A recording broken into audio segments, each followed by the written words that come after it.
U današnjem videu ću ti pričati koje greške ne smiješ da napraviš i kako treba da iskomuniciraš kada je odlazak na adresu kod klijenta u pitanju.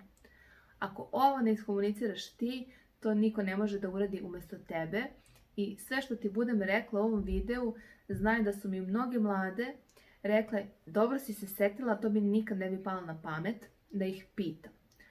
Prva stvar kada odlazim na nečiju adresu je da pitam da li ćemo imati neku prostoriju koja neće biti prohodna toliko da možemo da se opustimo i ona i ja, da budemo skoncentrisane da bi kvalitet mog rada bio na najvišem mogućem nivou, na nivou koju ona plaća. Ja uglavnom volim da imam neku posebnu prostoriju koja nije toliko prometna, gde neće non stop ulaziti, prolaziti, zapitkivati, barem do momenta dok moja mlada ne bude spremna. Na taj način ja imam njenu punu koncentraciju sve vreme, ja je opuštam i pripremam za tako bitan dan koji sledi. Mnogo puta se dešavalo da kada nisam umela da komuniciram, prosto tu dolaze već možda neki gosti, daju im koverte, trpaju u ruke, oni ne mogu da se zahvale, mame, tate, svi su uzbuđeni pa postavljaju neka potpuno nepotrebna pitanja koja moju mladu samo nerviraju i dešava se da njenu koncentraciju izgubim.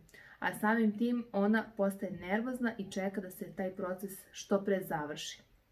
Tako da prostorija koja nije prohodna će ti mnogo pomoći u tome da obe možete da radite ili se opuštate u miru. Bitna stvar kada je šminkanje na adresi u pitanju je i svetlo. Prostorija gdje šminkaš mora biti osvetljena. Dakle, najbolje ako ima neko prirodno svetlo, prozor sa koga dolazi lepo svetlo gdje se jednako rasipa po licu, da možeš da vidiš šta se dešava na obe strane lica i da ih uradiš jednako. Ukoliko je prostorija mračna, desit će ti se to da radiš bukvalno na slepo, tačnije po nekom osjećaju, ali zapravo nećeš vidjeti šta tačno radiš i može da se desi da šminka deluje neujednačeno. Tako da je svetlo nešto o čemu ti treba da razmišljaš na vreme. Stolica. Mnogo mi se puta dešavalo, pogotovo ranije na mom početku, da mi uopšte ne razmišljaju o stolici koju šminker treba da ima. Tačnije, ako ih ne pitaš, nikome neće pasti na pamet da tebi treba neka malo viša stolica, ili barem na podizanje, ili barem da nekako namestiš sebi da se ne naginješ mnogo napred, da bi mogla i da radiš i da dišeš istovremeno. Druga stvar, već se mi u šminkanju dosta naginjemo u stranu i samim tim opterećujemo kičmu, tako da stolica na podizanje je nešto što stvarno može da ti olakša posao.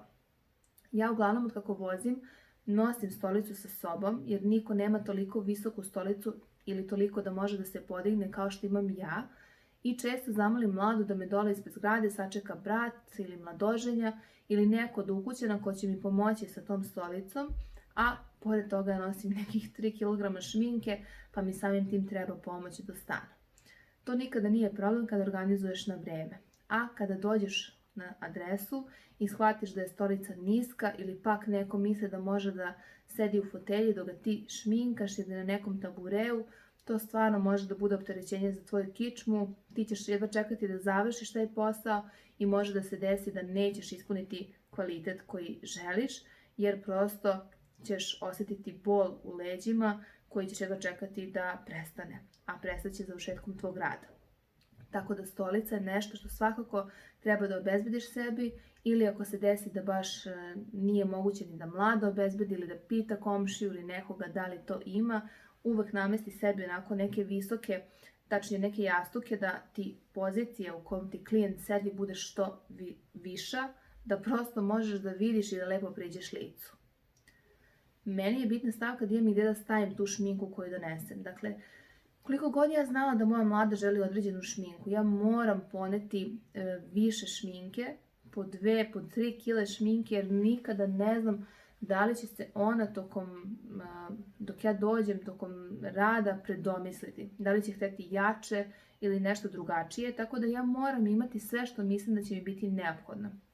Dobar deo moje šminke ostaje u neseseru jer jednostavno nemam gdje da je prostrem, nemam pult kao u mom studiju, ali opet nekih 50% mi je uvek pri ruci.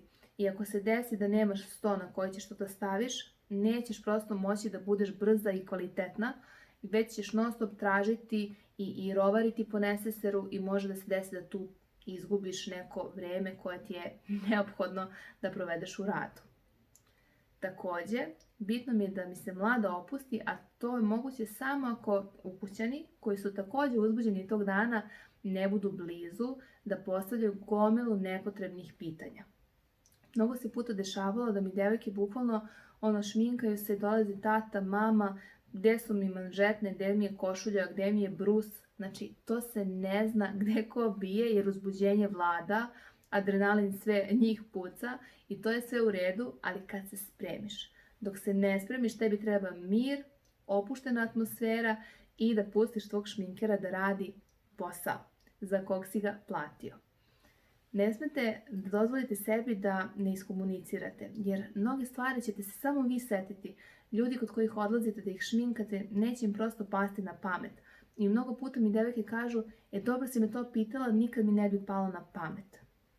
Drugo, kada iskomuniciraš na vreme, ti možeš uvek, ako tvoja mlada ili klijent nema sve uslove neophodne za rad, možeš uvek da im kažeš da mogu doći kod tebe u tvoj prostor, tvoj studio ili stan, gde ti imaš sve te uslove koji su ti neophodni i samim tim će platiti manje, jer nećeš imati moment da ideš na nečiju adresu pa da naplatiš dodatno taj luksus. Da, šminkanje na adresi je luksus i on dodatno košta.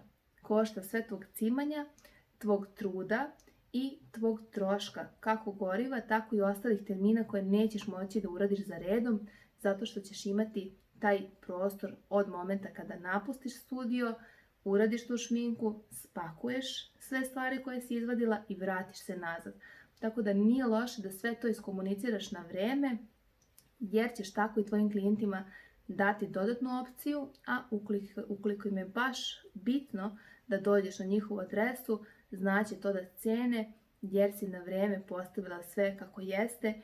I ja od kada sam naučila tu komunikaciju i prosto postavim neka dodatna pitanja, mene nekako čini mi se klijenti više cene i obrate pažnju na detalje koji su mi zaista neophodni, pa predlažem da to počneš da praktikuješ i ti.